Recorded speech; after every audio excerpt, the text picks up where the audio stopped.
Buenas noches. En nombre de la Academia Peruana de la Lengua les damos la más cordial bienvenida a la presentación del libro Naufragio y Peregrinación, Pedro Gobeo de Vitoria, edición y actualización del texto a cargo de Miguel Sugasti. A continuación, el doctor Eduardo Hopkins Rodríguez, presidente de la Academia Peruana de la Lengua, y el doctor Miguel Sugasti, autor de la publicación, tendrán a su cargo la presentación del libro. Eduardo Hopkins es doctor en literatura peruana y latinoamericana por la Universidad Nacional Mayor de San Marcos, profesor principal del Departamento de Humanidades, sección Lingüística y Literatura de la Pontificia Universidad Católica del Perú. Ha sido profesor principal en la Universidad Nacional Mayor de San Marcos, profesor invitado del Consejo Superior de Investigaciones Científicas de España para el curso de alta especialización en Filología Hispánica durante los años 2004, 2006 y 2008. Profesor visitante de la Universidad de Wisconsin, miembro del número de la Academia Peruana de la Lengua, miembro correspondiente de la Real Academia Española de la Lengua, miembro fundador de la Sociedad Asiática, Buenos Aires, presidente de la Academia Peruana de la Lengua desde 2022, doctor honoris causa de la Universidad Nacional Herminio Valdizán, autor de los libros Convicciones metafóricas, Teoría de la literatura, Poética colonial, Solo literatura, Estudios. Ha escrito artículos sobre José de Acosta, Alonso de Ercilla, Juan del Valle Caviedes, Juan Espinosa Medrano, Lorenzo de las Llamosas, Pedro José Bermúdez de la Torre, Inca Garcilaso de la Vega, Pedro de Oña, Pedro Peralta Barnuevo, Fray Francisco del Castillo, Miguel de Cervantes, Sor Juana Inés de la Cruz, Bernardo de Balbuena, Francisco Bramón, Pedro Calderón de la Barca, Ricardo Palma, Joaquín de Sousa, Andrade, Mercedes Cabello, Constantino Carrasco, César Vallejo, Carlos Eduardo Zabaleta, Mario Vargas Llosa, Jorge Eduardo Ederson, Isaac Goldenberg, Carlos Cervantes, Amarilis, Lope de Vega. Ha dado conferencias en universidades de México, Buenos Aires, San Juan, Rosario, Seúl, Boston, Sevilla, Navarra, Madison, Vitoria, Budapest y el Perú. Miembro del comité editorial de las revistas Calliope, Revista Asia y América, Colonial Latin American Review, Lejana y Lexis. En el área del teatro, ha sido director del Teatro de la Universidad de Lima, del Teatro Universitario de la Universidad Nacional Mayor de San Marcos. Ha dirigido obras de Enrique Buenaventura, César B. Herrera, Julio Ramón Ribeiro, Marta Barriga, Andrés Lizárraga, William Shakespeare, entre otros. Ha ejercido la crítica teatral en los diarios La Prensa y Correo. Sus publicaciones sobre teatro abarcan obras del Siglo de Oro, de Hispanoamérica colonial y de teatro peruano colonial, republicano y contemporáneo. Cedemos la palabra al doctor Eduardo Hopkins. Muchas gracias. Buenas noches. Agradezco especialmente su presencia en la presentación de la edición de Naufragio y Peregrinación de Pedro Gobeo de Vitoria, realizada por el doctor Miguel Sugasti. Este es un texto que se publicó en 1610 en Sevilla. La edición que realiza Miguel Sugasti, que es un investigador de gran experiencia en temas del Siglo de Oro y en textos hispanoamericanos. Esta publicación nos permite conocer un texto sumamente importante para la comprensión de nuestra literatura de comienzos del siglo XVII. La publicación del libro busca facilitar la lectura, aclarando la puntuación y algunos detalles de la escritura de la época. Lleva un interesante estudio preliminar y una amplia y erudita sección de notas complementarias. El viaje de Pedro Gobeo de Vitoria a América se halla motivado por un misterioso e incontenible deseo de, cito, ver cosas grandes y extrañas, experimentar lo que había en las cosas y que por este camino llegaría a ser para todo. Así deseaba con una ansia increíble ocasiones de trabajos y mala aventura, dice el narrador. Este libro forma parte de una tradición genérica constituida por narraciones reales o metafóricas de diversa extensión sobre la experiencia de naufragios y peregrinaciones desastrosas en el Nuevo Mundo. El autor menciona, por ejemplo, como antecedente, el caso de Álvaro Núñez Cabeza de Vaca. Cito: a Núñez de Vaca no le pareció indigno de sus trabajos hacer un libro sobre sus desgraciados sucesos. Por otro lado, cabe señalar que no conoció el relato elaborado por José Acosta, que lo reconocemos como Peregrinación de Bartolomé Lorenzo, antes de entrar en la compañía, de 1586, que es un texto alegórico de índole providencialista de padre José Acosta, que envía a Roma en el interior de una carta annua, es decir, una relación en torno a los sucesos de la orden, dirigida a Claudio Acquaviva, general de la Compañía de Jesús. Gobeo no presenta al respecto inclinaciones providencialistas tan específicas y obvias como lo hace el narrador de Acosta, pues prefiere que los acontecimientos de su viaje vayan acompañados de marcos contextuales de carácter ejemplar, tanto narrativos como discursivos. Si coincide con Acosta en la importancia asignada sí coincide con Acosta en la importancia asignada a la llegada a Lima y al ingreso del protagonista en la Compañía de Jesús.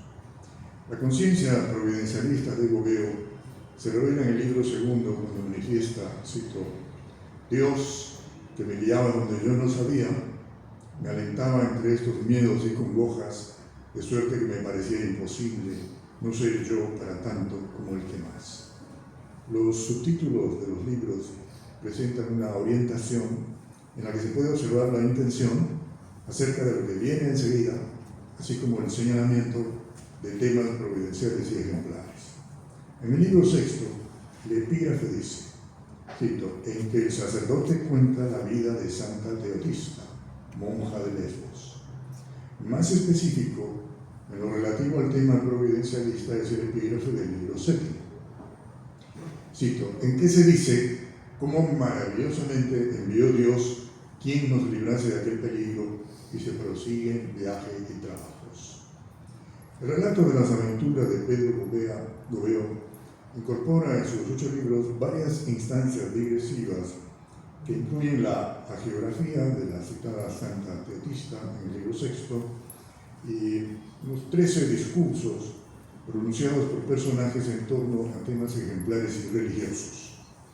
Esos temas digresivos son parte de la construcción de significados edificantes y momentos que dan ingreso a variaciones de tonalidad emotiva y patética, entre las que notamos lamentos, cadencias heroicas y sermonarias, confesiones, revelaciones, consejos.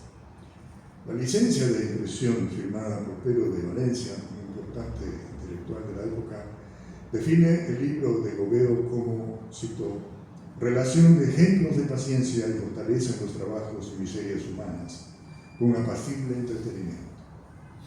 En tanto se trata de una peregrinación, el relato se concentra en la vida y en los hechos del protagonista. En la dedicatoria, dirigida a Juana de Sandoval, condesa de Niebla, escrita por Isabel de Mena, madre del autor y encargada de publicar el libro en 1610, se presenta a su hijo como muy ejercitado en trabajos y peligros. El autor, a su vez, en el prólogo, explica parte de sus intenciones y su confianza en la providencia. Dice: saco a luz lo que puede servir de gusto a los de nuestra nación y de conocer en cosas muy menudas la providencia divina que nunca desampara al hombre por más apretado que esté. Antes, entonces, maravillosamente se muestra y campea más que otras veces. Ayudará también al desengaño de muchos que, arrebatados del ímpetu de sus pasiones y apetitos briosos, no tienden la vista a más de lo que les ofrece su afición engorrosa. En Gobeo hay varias referencias y comentarios específicos acerca del Perú. En primer lugar, debemos destacar que el autor suele decir el Perú o el Perú. Destaco lo del artículo. También dice del Perú, siguiendo la antigua forma conocida como el artículo. Así aparece en Cronistas y en el Inca Garcilaso. El libro séptimo Es el que contiene mayores alusiones al Perú, como la mención a Huayna Cápac y sus hijos Huáscar y Atahualpa, o la frase: en pago de mi cortesía me dio 2 grandes plátanos, es fruta del Perú. También aclara sobre una vestimenta indígena que es traje común del Perú. La indicación más interesante es la que concierne a lo que llama botijas peruleras, envases de cerámica fabricados en el Perú para almacenar y transportar vino y aguardiente de vino, es decir, pisco. Este tipo de botijas se exportaba con envase lleno o vacío a diversas regiones de América colonial. Era también muy conocida en España. Dice Pedro Gobeo, en el libro octavo último de su relato, que siendo un muchacho tuvo conciencia de la duda del suceso, que había de tener peligro tan grande, y sobre todo solo, y sentir me iban faltando ya las fuerzas, causas todas de aflicción, cansancio, desconsuelo, miedo y tristeza. Sin embargo, pudo culminar este peligroso viaje, llegando a Lima, y después de un tiempo solicitar su ingreso en la Sociedad de Jesús. Final que explica lo que advertía desde consideraciones providencialistas el autor al inicio de su relato. Comenzaré desde mis años primeros para que se vean los varios caminos por donde nos lleva el Señor. Muchas gracias, los dejo ahora con mi amigo Miguel. Antes de que le dé la palabra al doctor Miguel Sugasti, vamos a leer parte de su trayectoria. Miguel Sugasti es catedrático de literatura en la Universidad de Navarra, donde ejerce la docencia de modo regular, aunque también ha sido profesor visitante en las universidades de Jawaharlal Nehru en India, Piura, Perú, Kioto, Japón, Toulouse, Le Mirail en Francia, California, Santa Bárbara, UNAM y Guadalajara en México. Ha impartido conferencias y cursos varios en países de Europa, América y Asia.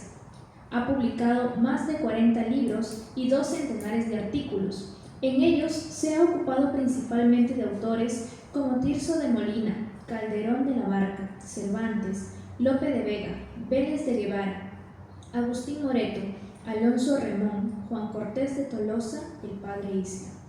De un tiempo a esta parte, indaga sobre la presencia de América y lo americano en las letras hispánicas, con trabajos sobre Sor Juana Inés de la Cruz, Juan de Palafox y Mendoza, María de Estrada, Medinilla, Ordóñez de Ceballos, Lorenzo de las Llamosas, Santa Rosa de Lima o el Inca Garcilaso de la Vega, con una reciente apertura hacia los estudios hispano-filipinos.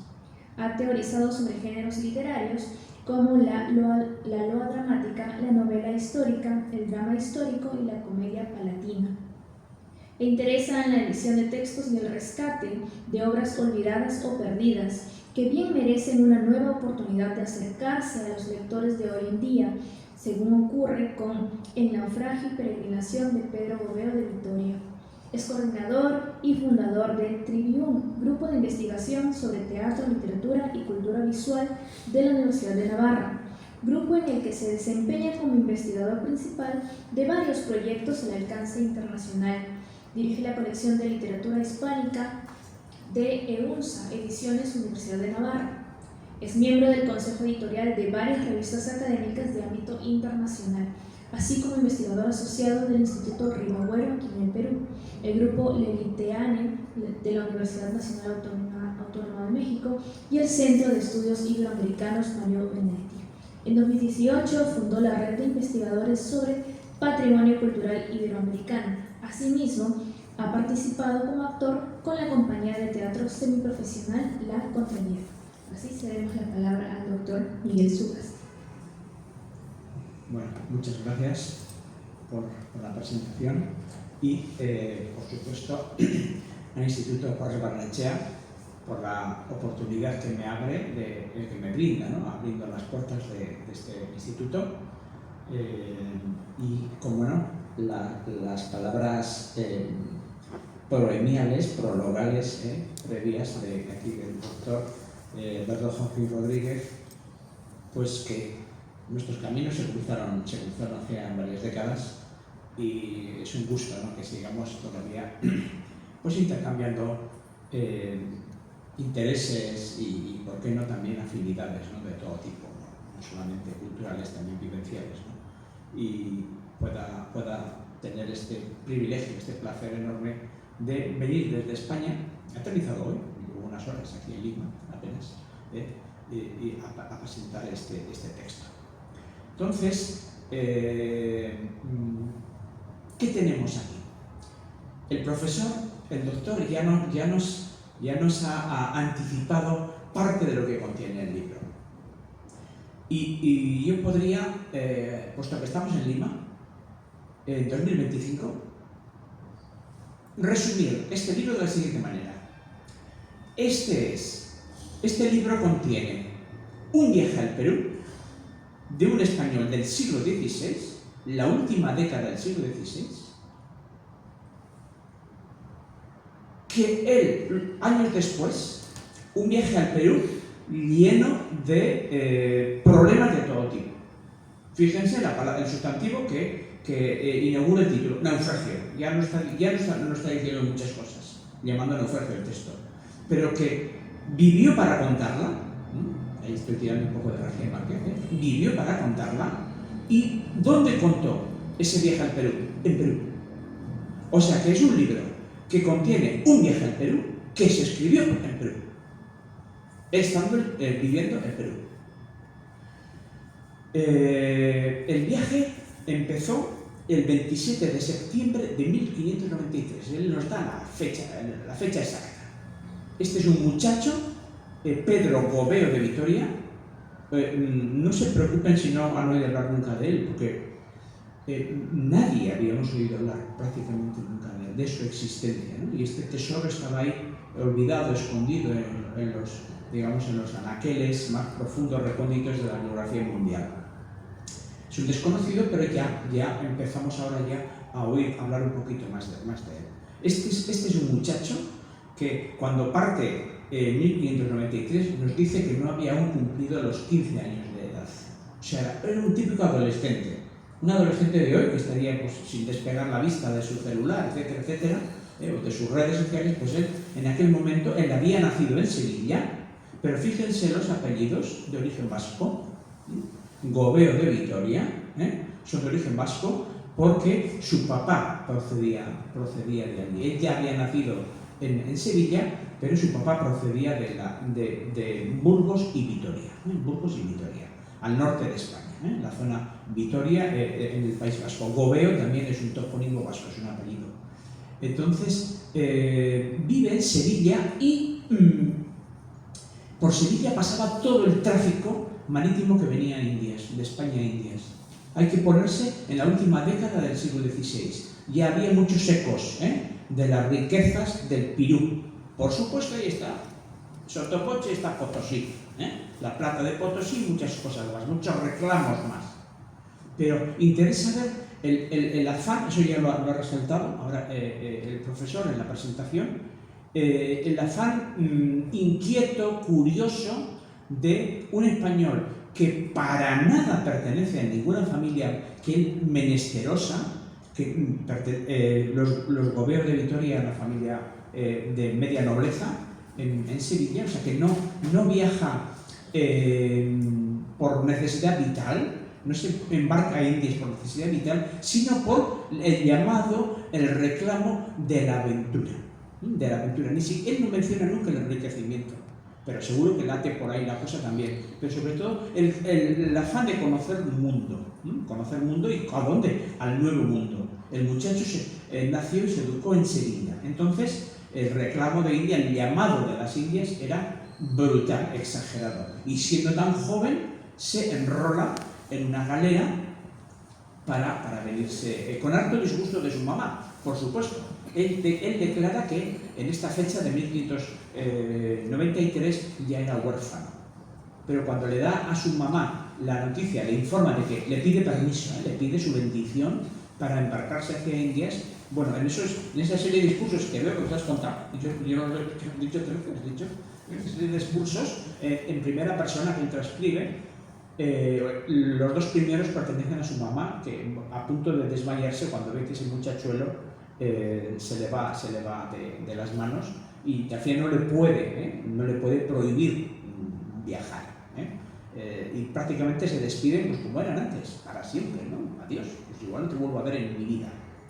Pero no me quiero quedar con esto porque luego quiero mencionar un detalle de lo que le pasa a la madre, porque tiene mucho que ver la influencia de la madre en el retorno de Gobeo a España.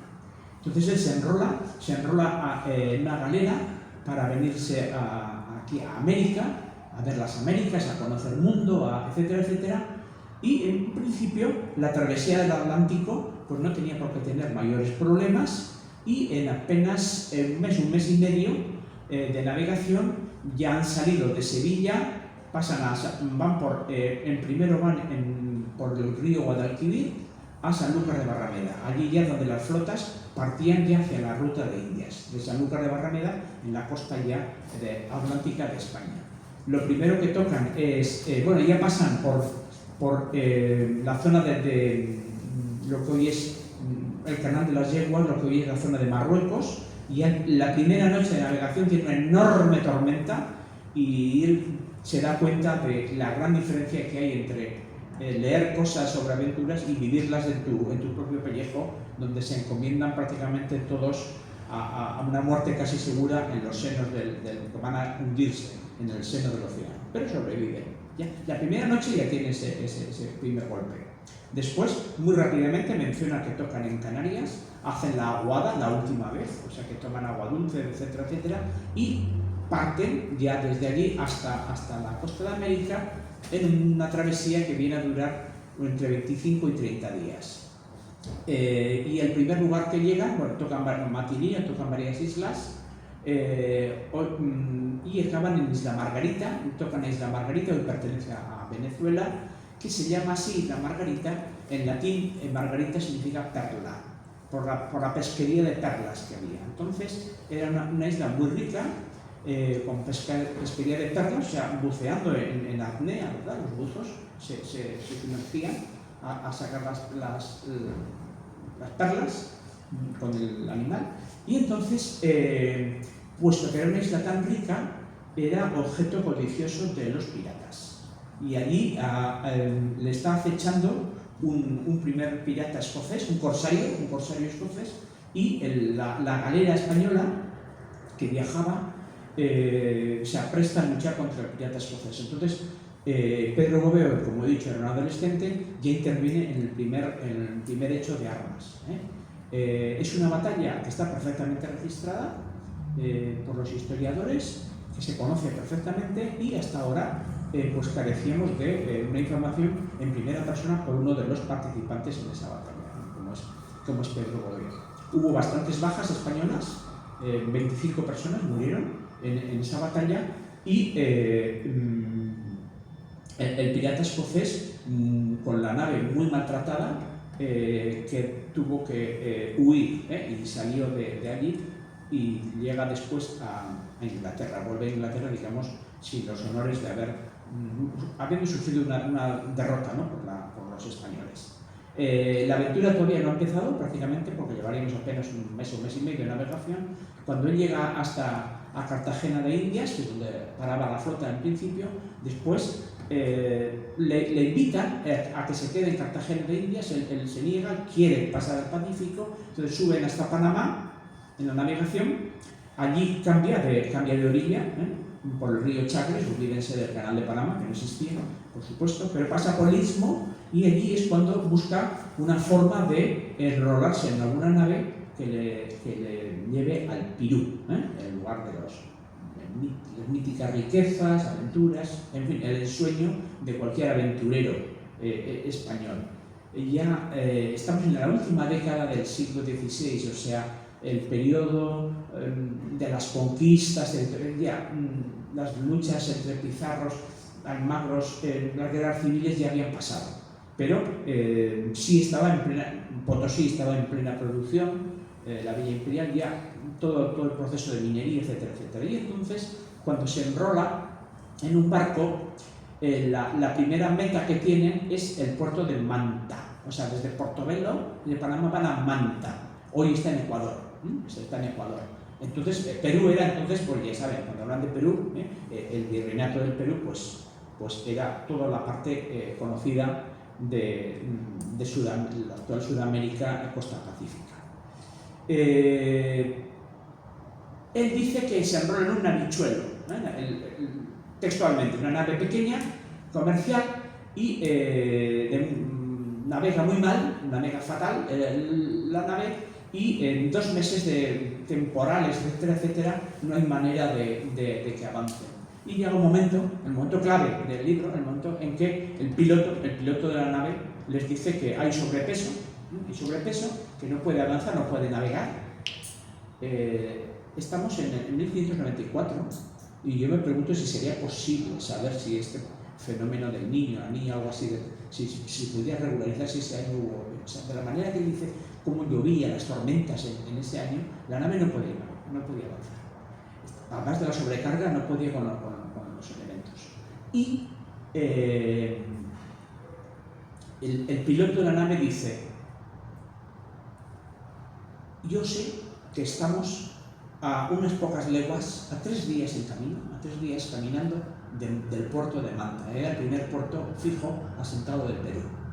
Entonces invito a los voluntarios que quieran apearse del barco, y yo, que he viajado muchas veces por estas costas, yo les garantizo que un paseo por tierra llana, playa a playa, guiándose por la estrella del sur, hacia el sur, 3 días caminando, de apacible, y además hay agua por doquier, animales, en fin, una naturaleza muy abundante. Y entonces hay 41 incautos españoles que se lo creen, y descienden del barco. Y no habían llegado todavía ni a lo que hoy se llama la isla de la Gorgona, pertenece a Colombia, llamada Gorgona porque por allí pasaron Pizarro, Armagos, etcétera, y le llamaron así por las serpientes, que muchos que morían, la Gorgona, el mito griego de las serpientes en lugar de cabellos, y entonces empiezan a caminar creyendo que en 2 o 3 días se van a presentar en Manta. Realmente estaban todavía en territorio de Colombia y tenían más de 1000 kilómetros de distancia de lo que es hoy la costa de Esmeraldas, Entonces, manglares, terrenos pantanosos, cruces de ríos caudalosísimos, olvídense de comida abundante, empezaron a pasar miseria, hambre, etcétera, etcétera. Y de ahí viene entonces la palabra naufragio. No es que naufragara la nave en la costa, como muchas otras. No, la costa de las Esmeraldas está muy triste, tiene una fama muy ganada a pulso, precisamente por los grandes desastres náuticos que allí hubo. Pero él lo declara, se bajaron creyendo, engañados por el piloto, que había medido mal las distancias, pero sobre todo que quería llevar la nave consigo, llevarla a puerto. Y en ese descenso, he de decirles que, por la estadística, más del 60% de los que descendieron fallecieron. Entonces, la palabra naufragio, en el diccionario de la Real Academia Española, ¿verdad? El diccionario de la lengua española, el primer sentido es el que todos conocemos, ¿no? El tipo Robinson Crusoe, ¿no? El barco que choca contra las rocas, se rompe y hay que echarse al agua, a tierra, para salvar la vida. Pero el otro también es cuando algo que fracasa, hoy decimos que fracasa, naufragó tal negocio, o naufragó tal empresa política, o naufragó tal, actividad, ¿no? En este sentido lo puso Pedro Gobeo, y él se apoya en ese antecedente que nos acaba de señalar, que es Cabeza de Vaca, Álvaro Núñez Cabeza de Vaca, que varias décadas atrás había naufragado, pero en las costas de lo que hoy es el actual entre Estados Unidos y México, ¿no? Por la Florida, por esa zona. Y lo mismo que Álvaro Núñez Cabeza de Vaca escribe en primera persona su naufragio, Pedro Gobeo va a hacer lo propio, ¿no? Varias décadas después. En todo caso, entonces, para que muera el 60% de la gente, pasan infinidad de penalidades, de sufrimiento. Llega un momento en que él ya sabe que va a morir y cava su propia tumba. Se va a dejar morir. Entre el grupo de viajeros españoles y peregrinos, que ese es el segundo término, ¿verdad? Peregrinación.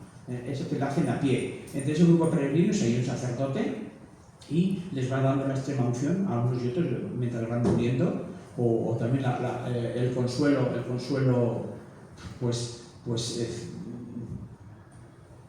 consuelo de fe, ¿no?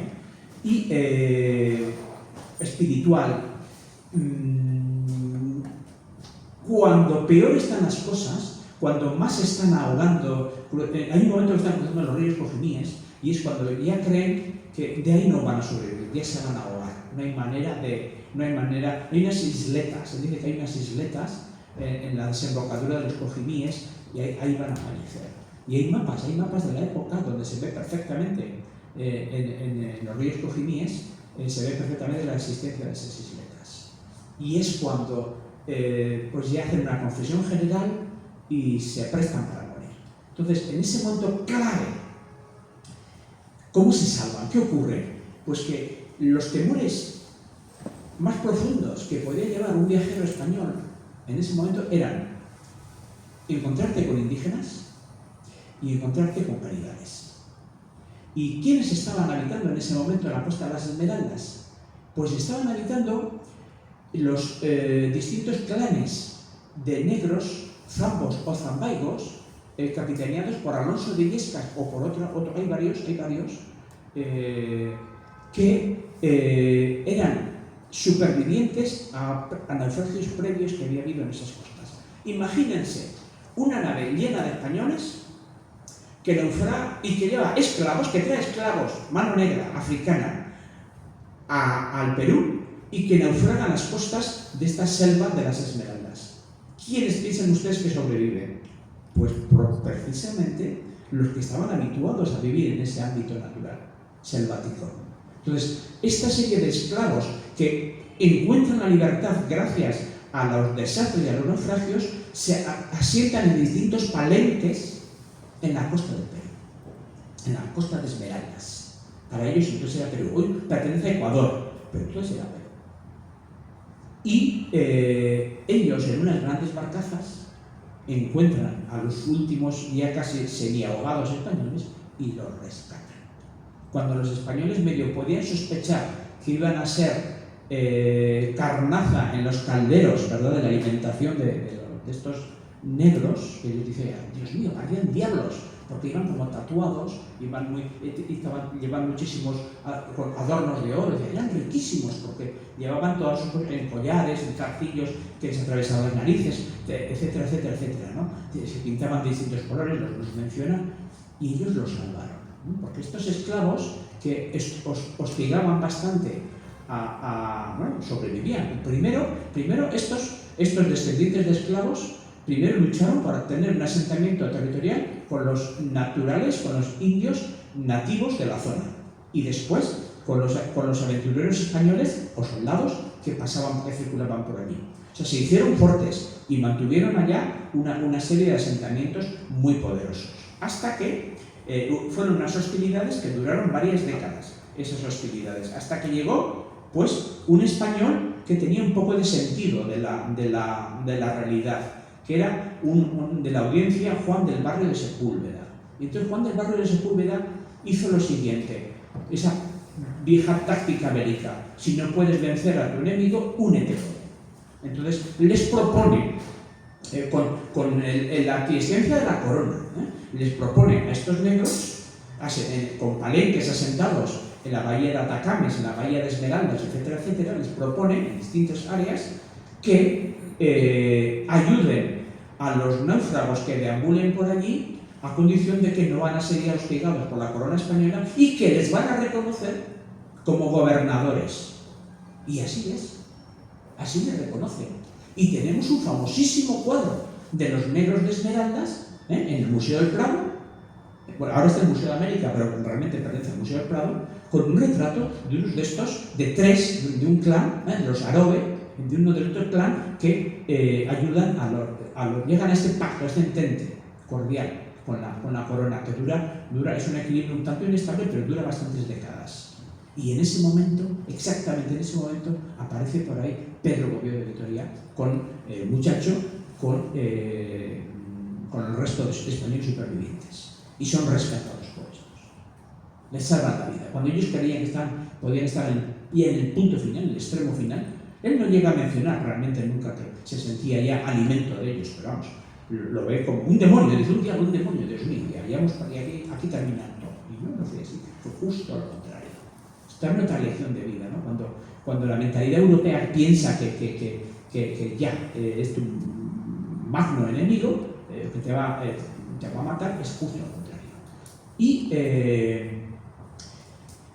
interesa contar otro detalle, y es que había unos indios con ellos en ese camino por las selvas de Esmeraldas. Se encuentran con cuatro indios pescadores. Para España todos son indios, ¿me entienden? ¿No? Estoy hablando desde el punto de vista del español, del narrador que escribe el texto, que les ayudan también por allí, se unen a ellos. Al principio, claro, cuando se observan unos a otros, pues piensan que son hostiles, pero luego se dan cuenta que no. Y que sí que conocen, estos indios sí conocen algo del castellano, hablan español y conocen también algo de la religión católica. Y resulta que, ¿qué estaban haciendo estos indios allí? ¿Por qué? ¿Qué pintaban estos indios de Chile, pescadores? Pues estos indios habían sido secuestrados por un pirata que es Richard Hawkins, que había pasado asolando entre el estrecho de Magallanes y había subido por Santiago de Chile, había pasado por el Callao, y en el Callao ya tenían noticias de que estaba hostilizando este pirata Richard Hawkins, este pirata inglés. Y entonces el capitán de la flota, Beltrán Castro de la Cueva, envía una armada para derrotar al inglés, y lo atrapan en la costa de Atacames, que pertenece a Ecuador. Y la batalla que tienen, y un gran triunfo de la flota del Perú contra ya saben que se pegan décadas, ¿no? con el problema de los piratas. Un gran triunfo fue el 1 y el 2 de julio de 1594. Pedro Gobeo de Vitoria no sabe esto. Esto lo documentamos por investigación histórica. Pero Pedro Gobeo de Vitoria se ha unido en su peregrinaje por las costas, se ha unido a 4 indios que habían sido secuestrados en Chile por Richard Hawkins, y los había subido en su barquito hasta la bahía de Atacames. Entonces, un poco antes del desastre de la bahía, por ahí habían pasado los peregrinos españoles. Este dato nos viene, nosotros como editores, historiadores, nos viene muy bien para datar perfectamente el paso, para documentar el paso de Pedro Gobea. El caso es que al final llegan a Manta los que pueden, son maltrechos, famélicos. Otra cosa interesante, que después de llegar a Manta, cuando se creen a salvo, aún muere alguno más. Y esto ya sabemos que pasa en la vida real. Hay algunos relatos de naufragios, o si saben, cuando se liberan varios de los campos de concentración de los nazis, después de la Segunda Guerra Mundial, se cometió el error de dar alimentar opíparamente a los famélicos, judíos o no judíos, que estaban allá sufriendo, ¿no? La segregación nazi, y murieron. O sea, habían sobrevivido a años de estar en los campos de concentración, y cuando te llegan americanos, etcétera, y te alimentan, mueres porque tu cuerpo no puede digerir la sobrealimentación de ese día. Y algo de esto les pasa también a algunos de estos náufragos en Manta, en concreto. Él lo menciona a un gran amigo suyo, ¿no? Un primo que se había alimentado por él.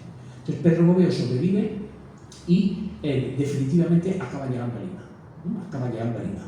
Y llega a Lima 2 años después. O sea, un viaje que, conectando la navegación por el Atlántico y el Pacífico, se podía haber hecho en 4 o 5 meses, acaba siendo en 2 años, y en el camino ha dejado atrás morir, ha ido muriendo el 60% de los viajeros, con lo cual las cifras son bastante interesantes. Entonces él llega a Lima y intenta cumplir de algún modo su sueño, y llega un momento en que cambia algo en su mente, algo debió cambiar en su mente, estos padecimientos, y ingresa en la orden de los jesuitas, y se hace jesuita y en Lima. Lo que sabemos es que está en Lima. Y en 1610, porque estamos diciendo que todo esto fue 1593, 94 y 95, no llegó, o sea, salió en septiembre del 1593 y tardó 2 años en llegar a Lima. O sea, 15 años después de esta aventura vital, él dice que por orden o por mandato, por acatar un mandato, dice, me digno a escribir en mi caso, porque me han pedido. Quien me lo puede ordenar, así me lo ha pedido.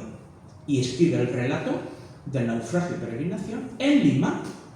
O sea, que es un viaje al Perú y el libro se escribe en el Perú, pero el original, el manuscrito, que no se conoce, el manuscrito lo remite a España. Lo envía a España. ¿A quién se lo envía? A su mamá. Esa mamá que lloró tanto al principio, de hijo, ¿por qué te vas?, etcétera, etcétera, lo envía a su madre. Entonces la madre, que he mencionado, pertenece a una familia acomodada en España, no alta nobleza, riquísimos, pero sí tenía buen contacto. ¿Quién tenía como contacto? La condesa de Niebla, los condes de Niebla. Entonces la condesa de Niebla apadrina el libro y mueve las teclas que haya que mover para que una persona desconocida publique un libro en 1610 en una de las imprentas más prolíficas de la Sevilla de la época. Entonces eso se consigue pues teniendo algo de plata. Y el libro tiene pues interés, tiene impacto. Se conoce la aventura vital de Pedro Gombeo de Vitoria, que ya ha tomado por tanto de hecho, el hábito de la Compañía de Jesús. Ingresa entonces dentro de los circuitos jesuitas.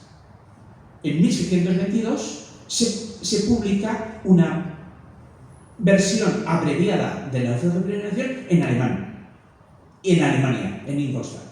Después, en 1548, esa versión abreviada del alemán, hay otro jesuita que la amplía, hace lo contrario, en vez de la abreviatio hace la amplificatio y la publica en latín.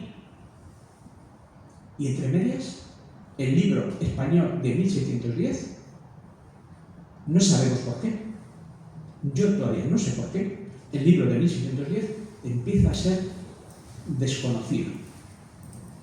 Conocemos la traducción al alemán, pero abreviada, menos de la cuarta parte de páginas. Ya ven que no es un libro gordito.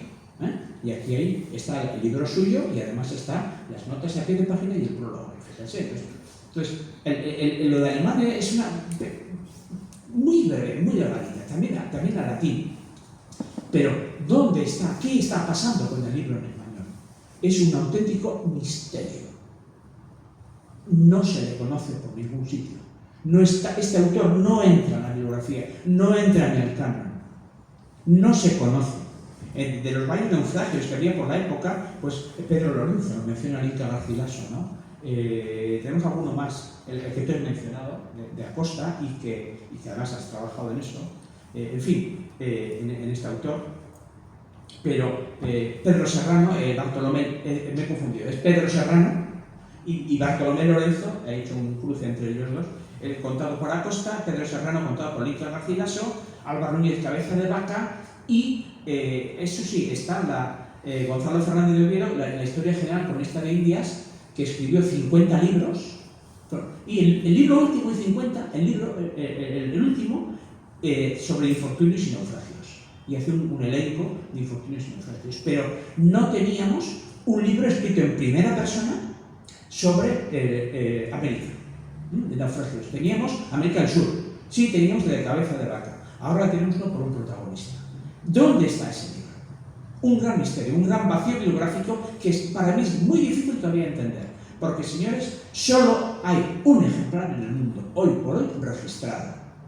Puede que haya más, estoy casi seguro, tiene que haber más, pero que esté catalogado o registrado, no lo sé. Y ese está catalogado y registrado en la Universidad de Mannheim, en Alemania, en Mannheim. Entonces, yo tomo mi edición a partir del ejemplar de Mannheim, con un pequeño problema. Le falta el final. Los libros antes se imprimían por pliegos, se plegaban las hojas y 16 páginas. Nos faltan las 16 últimas páginas del libro. ¿Qué hago un editor? ¿Cómo resuelvo ese problema? Pues voy a la traducción al alemán. ¿Recuerdan que se tradujo en 1622 al alemán clásico y al alemán antiguo, y del alemán antiguo lo retraduzco al español, pero siempre una versión abreviada? Con lo cual, aquí delante tenemos el final auténtico de Pedro Gobeo, pero las 2 páginas del final, en 2 páginas ocupan lo que deben haber sido 16 páginas. O sea, aún nos faltan detalles. Entonces yo estoy todavía persiguiendo el sueño, espero que no sea quimérico, de encontrar un ejemplar completo. Porque tenemos datos. Hubo un librero peruano que murió sin testar en 1619, apareció muerto en su caseta de libros, librero y quincallero.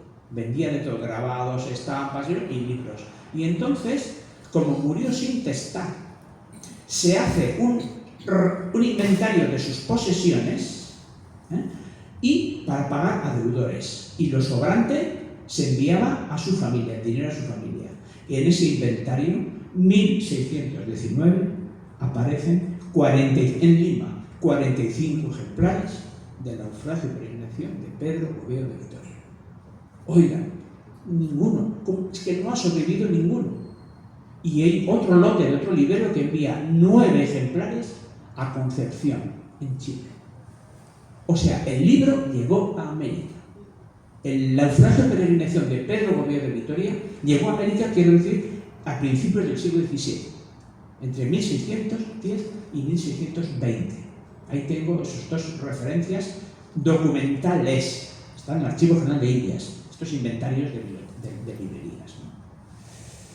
¿Cómo es que no hay ni un solo ejemplar? Yo pienso que sí que hay, que sí que habrá, pero claro, no está digitalizado, no está catalogado todavía. Tiene que haber cualquier, por ahí, convento, biblioteca privada, no lo sé. Desde aquí estoy haciendo una especie de llamado, por si alguien pudiera orientarme, ayudarme, en donde esté todavía escondidito, agazapado, un ejemplar del naufragio y peregrinación de Pedro Gobeo de Vitoria, que ojalá esté completo y nos pueda ayudar a rellenar ese pliego que le falta al final. Insisto que no se escamotea al final porque está retraducido de la versión alemana, ¿vale? Pero no es lo mismo. Una traducción que se resume en 2 páginas a lo que tiene que ser un pliego completo con sus 16 páginas. Nos falta ese detalle. Entonces, hay aquí como 2 aventuras en una, o como 2 rescates. Primero la de Pedro Gobeo de Vitoria, la de su propia vida, con esto que hemos dicho de los naufragios y Alonso de Illescas, que lo rescató. Me interesa mucho. O sea, en Ecuador todavía, no sé si están empezando a conocer este libro, pero Alonso de Illescas es héroe nacional en Ecuador desde hace unos años. Entonces, aquí hay información de primera mano de alguien que platica y habla y está con Alonso de Illescas. O sea que para la historia de Ecuador esto importa bastante. Y luego para la historia del Perú importa en cuanto a que el libro fue escrito en Lima y que él, el autor, dice que había bajado entonces de las minas. Y seguramente fueron las de Potosí, pero casi seguro, porque en el primer contacto que él tiene con la orden jesuita y lo traen a formarse como colegial en el Colegio de Lima, viene de Potosí. Entonces casi seguro que él fue a las minas de Potosí, se había desengañado o lo que sea, o había visto lo que fue. En español decimos lo que vale un peine, no sé si eso se dice en Perú. O sea, la vida real, lo que cuestan las cosas, ¿no? Tenemos esa frase hecha en España, se enteró de lo que vale un peine, en lo que vale cuesta de verdad, y entonces dijo, bueno, no me voy a meter yo allí, no va a hacer, no sé, la mitad, no va a estar con mitad años, ¿no? Y entonces ingresó en la orden. Se educó, aprendió retórica, escritura, etcétera, etcétera, y entonces está capacitado para escribir. ¿Y por qué lo envía a España? Porque su madre hizo presión, su mamá hizo presión. O sea, después de haber publicado el libro, han empezado otros autores, otros investigadores, a investigar sobre Pedro Gobeo de Vitoria, que es un autor desconocido. Y uno de estos investigadores, uno de Sevilla, que me escribió, ha publicado un artículo, pues ha encontrado un vínculo entre la madre de Pedro Coveo y la condesa de Niebla. Entonces parece que la condesa de Niebla ejerció su influencia. La condesa pidió a la orden de los jesuitas que devolvieran a Pedro Coveo a Sevilla. El general de los jesuitas se revuelve, claro que no lo quiere hacer, pero hay una segunda carta de la condesa de Niebla.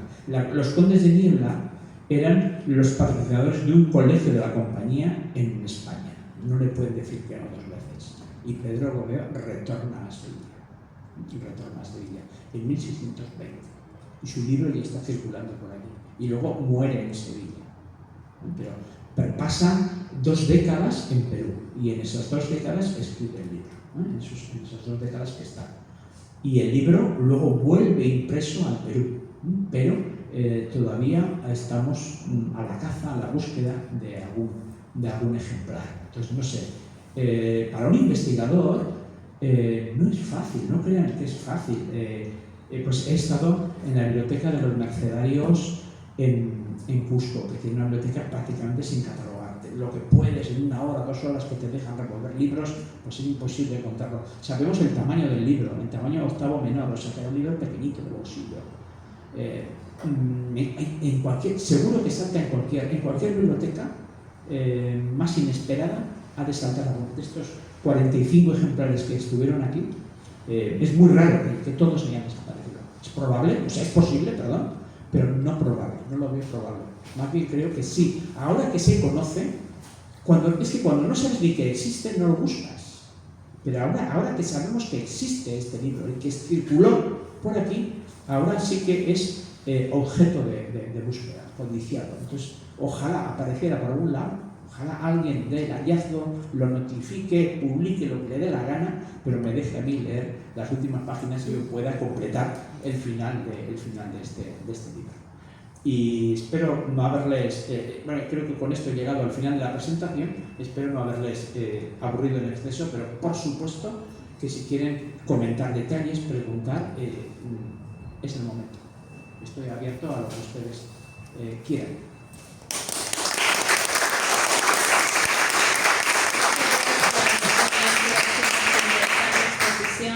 Bueno, si alguno tuviese alguna consulta, sí, adelante.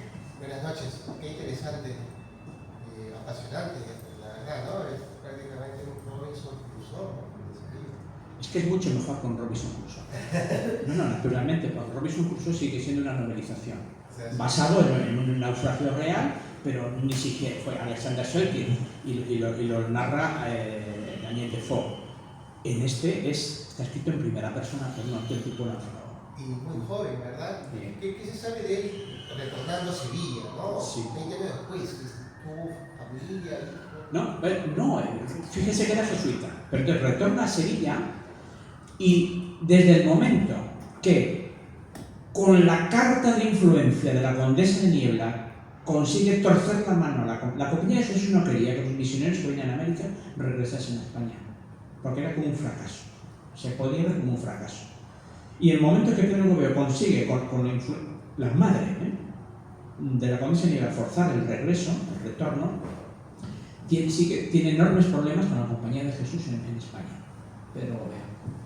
O sea, ese espíritu de superviviente, un poco rebelde que le hace sobrevivir y escribir el libro, eso no se doma, eso va en la naturaleza de él. Y no se somete, lo acaban expulsando. Sale de la Compañía de Jesús. Se sale de la Compañía de Jesús. Y entonces se sabe incluso la fecha y todo, ¿no? Y después le quedan unas décadas que vive no deja de ser clérigo, no pierde la condición de clérigo, porque está de clérigo, y entonces yo sí encontré en el Archivo Histórico Nacional, que está en Madrid, encontré un expediente suyo, ¿no? De limpieza de sangre. Entonces el modus vivendi, ¿qué haces cuando te sales del ala protectora de una orden que te protege, que te alimenta y que te sostiene? ¿Qué haces? ¿Qué le queda? Entonces él pide ingresar en el Santo Oficio, en la Inquisición, en Sevilla. Y ya está el expediente, se conserva el expediente suyo, ¿no? De limpieza de sangre. Entonces, ¿de qué habla ese expediente? Lo que se hacía entonces, demostrar que tus 4 pilares eran de sangre limpia. Los 4 pilares son los 4 abuelos. o sea, tus papás y tus abuelos que no tuviesen una gota de sangre judía ni de sangre mora. Y si puedes demostrar eso, entonces pues bien, consigues el puesto. Eso era muy fácil de falsificar estas cosas, ¿eh? O sea, buscas a testigos y lo que se hacía era elaborar un cuestionario, una serie de preguntas, y a testigos que conocían a los papás y a los abuelos del interesado, preguntándoles con detalles. Era bastante, no era difícil. Bueno, tal Miguel de Cervantes tuvo que hacer un cuestionario de estos. Porque cuando Miguel de Cervantes estuvo preso en Argel y cuando volvió a España, lo primero que piensan es a ver si había tenido alguna contaminación mora. Y para demostrarlo, Miguel de Cervantes se sometió a un cuestionario de estos, contra Cervantes. Entonces, bueno, la información de Argel, ¿no? Se conoce así un documento de archivo. Pues ese, pero como la información de Argel es del archivo de Miguel de Cervantes, se conoce. Por la de Pedro Gobeo, pues no se conoce porque ni sabíamos quién era. Pero ahí está yo he transcrito un pasaje. Y además, ahí tenemos una página escrita del puño y letra y confirma de Pedro Gobeo, ¿no? Pedro Gobeo. Que luego el bicho de él, el caballero, luego firma Pedro de Vitoria. O sea, no sé por qué, en qué momento decide renunciar al apellido Gobeo. Pero luego se convierte en Pedro de Vitoria. Y ahí viene el problema también de los homónimos. Me he encontrado 6 Pedros de Vitoria, por lo menos 6 me he encontrado en el mundo del librón. Y tienes que hilar muy fino para averiguar quién es él de verdad, quién es el Gobeo de Vitoria. Y bueno, pues luego hoy un librero de Sevilla que declara que muere septuagenario, dice que muere con 70 años. Entonces nació en torno a 1580, yo calculo que hace 1650 ya había fallecido, pero ya se había salido de la orden. Pero nunca más volvió a escribir ningún texto, ningún otro libro. Y en ese expediente de limpieza de sangre lo que le interesaba era pasar esa prueba. En ningún momento menciona...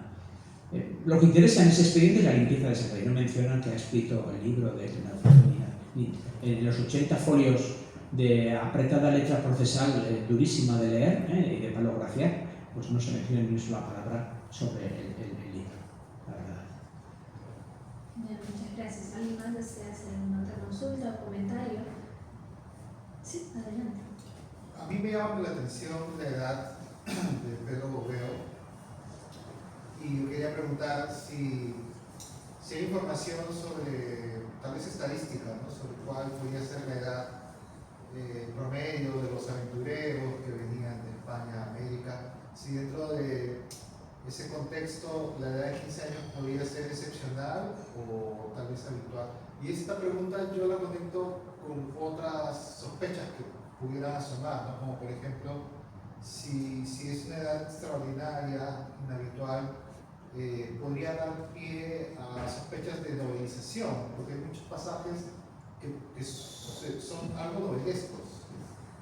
Y esto también le da pie a su vez a otra sospecha, y es la de que tal vez una explicación para su desaparición en la bibliografía sea la Inquisición, lo cual sería irónico porque formó parte de la Inquisición. He observado que no hay un providencialismo marcado, como ha señalado el profesor Hopkins, y al inicio hay un logro, hay un objetivo que es la de la búsqueda de aventuras, ¿no? Se puede ver un poco como ansias del mundo. Tal vez esto pueda ser objeto de inquisición. Bueno, esa pregunta me asoma, ¿no? Alrededor del libro, son muchas conjeturas. Sí. A ver, el tema de la Inquisición es una cuestión delicada, porque enseguida uno tiende a pensar en que están quemando ahí a la gente, etcétera. Un tal Lope de Vega fue miembro de la Inquisición. Entonces, cuidado con estas cosas, en el sentido de que Lope de Vega, quiero decir que fíjense qué vida tuvo, sabemos. Él era sacerdote y tenía amantes, este tipo de cosas. Se exagera mucho. Para que un libro sea... primero, y estaría en el índice. Si hubiese sido condenado por la Inquisición, tendría que estar en el índice. Este libro no tiene ni un asomo de eso, nada más lejos. Entonces, sí hay una cierta, una línea providencialista en este libro. Yo sí la veo ahí. En el sentido de decir, él da, o atenuado, sí, por lo menos, él da muchas veces gracias. Dice, bueno, al final he salvado la vida en extremis, pues gracias a Dios, y me está ayudando, me está protegiendo, etcétera. Claro, no menciona a los 60% que ha fallecido. Parece que a ellos la providencialidad no les ayudó. Pero yo no veo ese problema. En este libro yo no lo veo. Yo en este libro no lo veo. Que pueda haber ningún asomo de nada. Pero para nada. O sea, la Celestina. La Inquisición apenas quitó lo de Melibea soy, a Melibea amo, a Melibea adoro. Quitando esa frase que puede dar el libro, funcionó, la Inquisición lo permite. La Inquisición se metía de verdad en cuestiones de hondura teológica. Ahí es donde se metía. Y los principales víctimas de la Inquisición eran los escritores religiosos, que podían decir alguna cosa antemática o algo así casi sin querer, sin darse cuenta. A un tartamudeo de la barca le detienen en un auto sacramental para el Corpus Christi, porque había dicho una frase, madre mía, la que montaron allá, a Calderón de la barca, la ortodoxia más absoluta. Entonces, en esas cosas sí la va muy fino. En lo de aventuras y tal, o con la cuestión erótica, que a veces lo digo a propósito de la Celestina, o sea, no tenía mayor intervención sobre eso, es como yo lo veo. La otra cosa que has preguntado sobre la edad, eso sí que es interesante, porque para venir a Indias había que pedir permiso, te tenían que autorizar, y ahí se solía declarar la edad. Y entonces yo lo que veo es que mentían como bellacos en la cuestión de la edad, se mentía muchísimo. O si no, otra cosa, o se mentía o no había manera de saber. Hoy todos rellenamos 50.000 veces en cualquier documento nuestra fecha de nacimiento, etcétera, etcétera, ¿no? Para hacerte el ID, tu documento de identidad, para hacerte el pasaporte, para hacer cualquier instancia, hay una constancia de nuestra fecha de nacimiento por 1000 sitios. Entonces no lo había, y simplemente tenías que decir la edad que te decían tus padres, y con esa edad tú avanzabas. Cervantes declara varias veces la edad que tiene, nunca coincide. Tirso de Molina, que vino a América, declara varias veces la edad que tiene, no coinciden los años. Siempre hay una oscilación de unos pocos años. Entonces, Pedro Gobeo, en un momento dice que tiene 13 años, en otro momento dice que tiene 15, anda la cosa ahí un poco fluctuante. Pero muchachos que vinieran, jovencitos que se enrolaran para Indias, tuvo que haber muchísimos. Los tuvo que haber, casi sin ninguna duda. No te pedían mayoría de edad, y además eran 16 entonces. Digo, eso por los reyes lo sabemos, ¿no? No te pedían ese dato. Pues seguramente vino gente más joven de lo que nosotros hoy podemos calibrar. O sea, porque para esa edad ya un muchacho ya estaba, digamos, ya baqueteado, ya estaba hecho por la vida, cuando hoy todavía pues está en plena adolescencia, etcétera, etcétera. Pero él mismo oscila un poquito al mencionar su edad, como que duda, no está muy seguro de la edad que tiene. Pero cuando ya ingresa en el colegio de los jesuitas, ya era necesario tener por lo menos 18. Entonces, pero como no sabemos el año exacto en que entró aquí, no se conserva esa documentación, no se conserva. Luego, lo de la Inquisición de Sevilla tampoco se conservan. Hubo una inundación y se arruinó todo, se lo llevó todo el río, todos los legajos de la Inquisición de Sevilla. No se conserva, no hay. O sea que yo también digo, bueno, voy a ver si busco procesos de la Inquisición de Sevilla entre 1630 y 1650, a ver en qué procesos intervino Pedro Gobeo. No hay manera, ya no existe. Entonces, ¿dónde está el archivo? Hay que ir a Roma. Digo en torno a los jesuitas, hay que ir al archivo de los jesuitas en Roma, al lado de la Plaza del Vaticano, a una pedrada del nuevo Papa, ¿no? Que se ve por la ventana, ¿no? Y no hay. No, hay alguna documentación, pero no ha quedado no ha quedado registro del libro del colegio, de matrículas, no hay. Entonces, nos tenemos que fiar un poco de lo que él nos está diciendo en primera persona, en cuanto a la edad. No sé, has dicho varias cosas, Ricardo, no sé si te he contestado a todo o no, o queda un fleco por ahí. Me parece que has cubierto todo. Solo una observación, pero ya lo mío es porfiar, ¿no? Cuando decía censura, no necesariamente me refería a la censura de la Inquisición, ¿no? Porque esa palabra está muy asociada a la Inquisición. Me refería en términos generales a, por ejemplo, ya cosas que me imagino, ¿no? Que tal vez los jesuitas hayan sido proclives a retirar el libro, a silenciarlo, tal vez por el lado de la condesa de Nieva haya alguna intriga política interna que también puede haber llevado a ese distanciamiento, silenciamiento final del libro, ¿no? Entonces, ¿se censura en ese sentido? Yo también he pensado eso, pero fíjate que la traducción al alemán es de 1622 y la del alemán al inglés, al latín, perdón, la alemán al latín es de 1648 por un jesuita alemán. Por un jesuita alemán que pone a Pedro Gobeo como modelo de resistencia y de abnegación y de no renunciar nunca a la fe hasta los momentos más, cuando ya había caído en desgracia y él ya había salido de los círculos jesuitas, pero que vivía en 1648. Si es verdad que murió con 70 años hacia 1650, andaba muy cerca ya era anciano. Entonces, como que no me encaja, ¿no? Como que un jesuita alemán lo pone en la portada. Tenemos un grabado de él, y fingido, claro, imaginado, hay un grabado de Pedro Gobeo en el libro alemán, Entonces, ¿cómo puede ser eso? Si a su vez el personaje resultó incómodo para los jesuitas españoles, cosa que es verdad. Y el libro es otro detalle interesante, todo no lo puedo decir en una presentación. El libro no sale dentro de la orden de los jesuitas. Cualquier jesuita que publica un libro tiene que recibir el nihil obstat, no hay problema, de dos superiores, por lo menos dos de la orden. Y todo jesuita que publica un libro tiene que declarar en la portada que pertenece a la Sociedad de Jesús, a la compañía. Y Gobeo no lo hace. Perteneciendo a la compañía, no lo calla, no lo oculta, porque está diciendo, pero estoy hablando de algo que era antes de que yo ingresara a la compañía.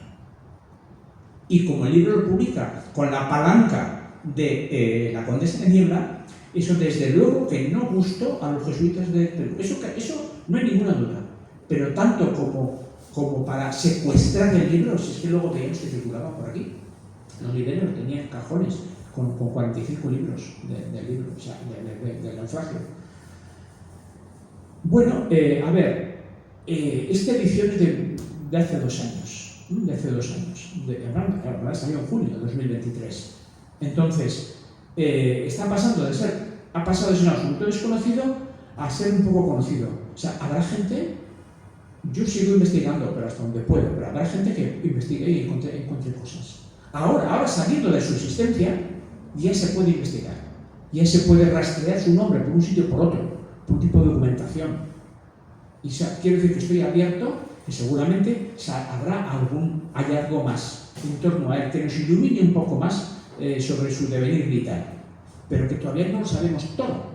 Lo importante era, para mí, lo prioritario era una historia oculta, callada durante más de 400 años, un viaje al Perú, escrito en Perú, oiga, que es importante para las letras de la época, escrito en Perú, y un viaje al Perú se había silenciado durante más de 400 años. Entonces lo prioritario era sacar el texto, editarlo, publicarlo. Después, condiciones de la editorial, que dicen 10 páginas de prólogo. Bueno, ya conseguí que fueran 15 o 20, pero luchando mucho. Que lo digas rápido. ¿Cómo puedes decir rápido todo cuando no sabes ni que existía este señor, ¿no? Un poco la información básica está aquí en el prólogo. Pero hay más información. Y lo que menciono, ya van apareciendo artículos de investigación sobre alguno mío y otros autores sobre este Pedro Gobeo. Lo que no ha aparecido todavía es un segundo ejemplar que nos complete la historia, que cierre la historia. Que cierre con el libro que él escribió de verdad, no con una abreviatura que se hizo al alemán, que el resumen, ¿no? Que de ahí sí se sacó. Entonces, hay dudas, hay muchas y interrogantes, y lo que es, pues, camino abierto para la investigación, pero desde otras muchas áreas. Lo ha mencionado aquí Eduardo Hopkins, ¿no? Pues el tipo de, y tú también, en toda la literaturización. Claro que cuando uno escribe el relato en primera persona, y aunque sea un relato vivencial o literatura testimonial que se dice, claro que tú estás embelleciendo el texto, por supuesto. Pero yo dos cosas quiero mencionar. La primera, por investigación histórica, siempre que menciona al gobernador de no sé quién, siempre que menciona un dato, es históricamente comprobable. No miente nunca. No miente nunca. Muere el oidor del barrio Sepúlveda, por ejemplo. Un hijo del oidor murió en mis brazos. Y él me pidió, uno de estos náufragos, ¿no? Y él me pidió que dijera al papá. Y él no pudo decir a su papá. El oidor, justamente ese oidor que había trabajado sin saberlo, sin saberlo no, con toda intención, sobre la pacificación de estos negros de los palenques de la costa de Esmeraldas para que colaborasen un poco, o bastante, con el rescate de los náufragos. Y uno de esos rescatados era el hijo de este oidor. Entonces, ese detalle, o por ejemplo, los indios de Arica. Tú no puedes mentir eso, tú no puedes decir que te has encontrado con unos indios de Arica que proceden de pescadores si ellos no te has encontrado de verdad con ellos. ¿Y por qué estaban ahí? ¿Qué pintaban ahí? Habían sido secuestrados por Hopkins. No Hopkins Rodríguez, sino Richard Hopkins. Y eso no lo puedes saber, no se lo puede inventar, Ricardo, es que encaja perfectamente. Solo que este inglés sucumbió allí a Beltrán de la Cueva el 1 y el 2 de julio de 1594 y ellos habían pasado apenas unos días antes. Por cierto, quien suele faltar más a la verdad suele ser la historiografía británica. Hopkins, los británicos, voy a decir esto aquí en sede peruana, los británicos alardean de haber sido ellos los que llegaron a las Islas Galápagos, llamadas así por los Galápagos que hoy pertenecen a Ecuador, y dicen que fue Hopkins. Este libro demuestra que es imposible. Este libro demuestra que cuando pasó Hopkins por el Callao y cuando tuvo Hopkins paró en la costa de las Esmeraldas a hacer la aguada, a coger agua dulce, etcétera, etcétera, y quitar arena al barco, eso que se pegan al casco, y había que quitarla para que le frenaban el avance, ¿no? Y en ese momento los 4 indios, había un piloto español con Hopkins, que estaba también con él, y el piloto español a los indios le dijo: aprovechad, es capaz. Y ellos 4 indios se internaron en la selva y salvaron la vida y se encontraron ahí con los peregrinos españoles. No tuvieron tiempo de ir a las Galápagos. No se puede navegar en 3 o 4 días y volver a las Islas Galápagos. Y la historiografía británica lo menciona. Y no es así. Este libro demuestra en las fechas en que estuvo allí, no está allí. No tuvo tiempo material de llegar hasta los Galápagos. Yo no digo ni una sola palabra de esto en las notas aquí de página. Pero si hago una edición amplia o más comentada, sí que lo diré. Pero yo a Gobierno no le encuentro renuncios en lo que tenga la verdad. Ahora la otra parte, la literaturización, claro que sí, naturalmente que sí. Entonces menciona, esto está dividido en 8 libros, digamos capítulos, libros, y uno de ellos es una geografía de Santa Teotista de Lesbos. Vamos, que ni siquiera está en el Santoral, que es una santa así legendaria. ¿Qué hace en la digresión que ha mencionado el profesor? ¿Pero qué hace este libro ahí? Pues por las mismas digresiones que utilizaba Cervantes o Quevedo o Mateo Alemán. En la literatura de la época pedía esas cosas. Y es que en este peregrinaje menciona Pedro Gobeo que ese clérigo que iba con ellos, lo único que es que omite el nombre del clérigo, que eso a mí sí que ¿por qué no lo menciona? Era como el líder del grupo y no da su nombre. Y sí da el nombre de algunos otros, pero no da el nombre del clérigo. Pero ese clérigo, para entretenerlos ahí, en el momento que están a punto de sucumbir ahogados en el cruce de los Cojeníes, este clérigo dice: bueno, voy a darles un relato para levantar los ánimos. Y les da el relato de Santa Teotista de Lesbos. que Pedro Gobeo lo pone aquí. Pero oiga, ¿de dónde lo pone? ¿De la memoria? Claro que no. El hombre ya se ha formado aquí en los jesuitas. Es prácticamente una traducción literal de una versión en latín sobre Santa Teotista de Lesbos, que está documentado en aquel libro, está, porque menciona una serie de detalles, esto en otra pie ya lo puedo decir, que no están en la versión abreviada que se había hecho al español en un santoral español, ¿no? en un libro de santos, sino que están solamente en la versión latina. Y esa versión latina estaba en Perú, porque el gobierno la manejó en primera persona. No podía citar exactamente de memoria lo que había dicho el clérigo para levantar los ánimos, pero se documenta. Entonces, ¿lo literaturiza? Sí, naturalmente. Y también cabeza de vaca. Claro que literaturiza, aunque esté hablando de su propio naufragio, también lo hace. Entre otras cosas, Albert Núñez, cabeza de vaca, literaturiza para ofrecer el relato de sus méritos de haber sobrevivido al naufragio en América del Norte, para volver a España y pedir méritos. Y la corona le compensa. Y luego lo envían a La Plata, de gobernador de La Plata. O sea que, luego fracasa y vuelve preso. Pero en fin, eso es otra cosa. Pero el relato del naufragio es auténtico. Pero también inventa, también sabe contar, sabe narrar. Y Pedro Gobeo sabe hacerlo y lo hace muy bien. A ver, no es el Quijote. Pero el libro se lee perfectamente. Mucho mejor este viaje de 1600, publicado en 1610, que cualquier mala novela de hoy. Pero infinitamente mejor. ¿Ves cómo maneja el castellano? Con qué flexibilidad lo hace, etcétera, etcétera, etcétera. No es un profesional de la literatura, no lo es, pero sabe escribir, sabe contar. Ha tenido formación literaria. Las piezas encajan. Lo vivió de joven, vamos a decir, con 15 años, y con ese margen entre 15 y 16, ahí. Y lo vivió de joven, después se forma con los jesuitas y después, por petición de la condesa de Niebla, escribe su relato, el relato de su vida. Y lo manda a España a publicar y se publica en España. Entonces, ha hecho muchas intermediaciones, o sea, es literatura testimonial, auténtica en los detalles principales, pero luego hay todo un barniz, hay un complemento, forzosamente, de literaturización. Es que pasa por su subjetividad, naturalmente, como que escribe en primera persona. Con cualquier hecho que hoy nosotros narremos, lo hacemos desde nuestra propia visión. Y aunque hayamos vivido un mismo episodio, no sé, tú y yo, que hemos vivido muchos juntos, muchos episodios, Ricardo, Juan Zúñiga, pues nos ponemos a narrar qué nos pasó tal día y tú lo narras de una manera y yo lo narraré de otra. Convergerán, pero habrá marcas que sean Guamanzúñigas y marcas que sean Zugastins. Zúñigas, Zugastins, estamos luchando en los apellidos, ¿no? Creo que eso le pasa a Pedro Gobeo, creo que le pasa eso. Pero en lo mayor, él es veraz, en lo mayor. Y cuando le sale un nombre propio, acierta plenamente. Tú no puedes pasar por Isla Margarita y saber quién era el gobernador.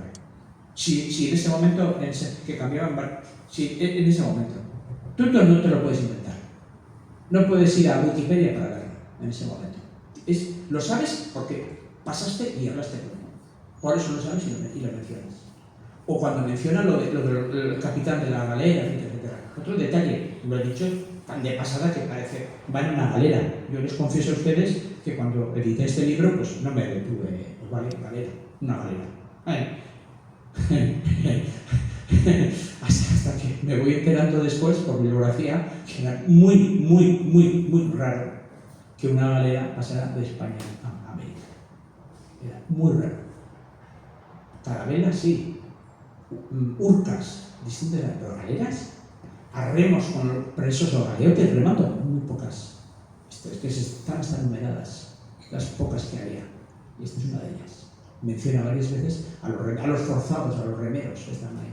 No era un barco ágil, la galera no era ágil. Servía muy bien para el Mediterráneo, pero fue un fracaso para cruzar el Atlántico.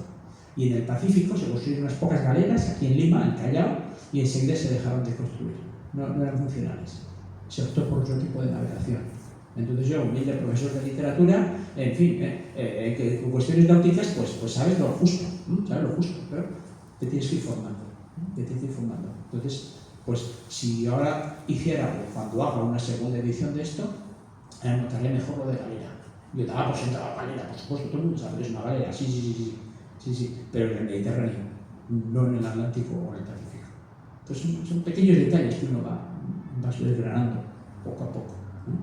Con la labor, esto es la filología, anotar este tipo de cosas, donde a veces lo sorprendente llama mucho la atención y a veces lo más evidente no te avisa al ojo, pero luego resulta que sí que hay una pequeña nota antigua, merecería la pena.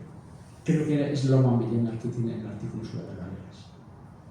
Que mencionaron los casas que fueron. Perfecto, muchísimas gracias. Finalmente, ¿dónde podemos conseguir ese? ¿Cómo? ¿Dónde podemos conseguir un ejemplar? El ejemplar se publicó en la editorial Crítica, que pertenece al grupo Planeta en España, y se publicó en Barcelona. Entonces, yo voy a dejar aquí ahora un ejemplar, aquí en el Instituto Jorge Barnechea, yo voy a dejar un ejemplar aquí. Y bueno, pues si usted tiene mucho interés, pues el segundo ejemplar. Gracias. Muchísimas gracias. Aplausos nuevamente, por favor. Agradecemos a todos los asistentes, gracias por acompañarnos a la presentación del libro Naufragio y Peregrinación, Pedro Gobeo de Vitoria. Los invitamos a un brindis de honor. Buenas noches.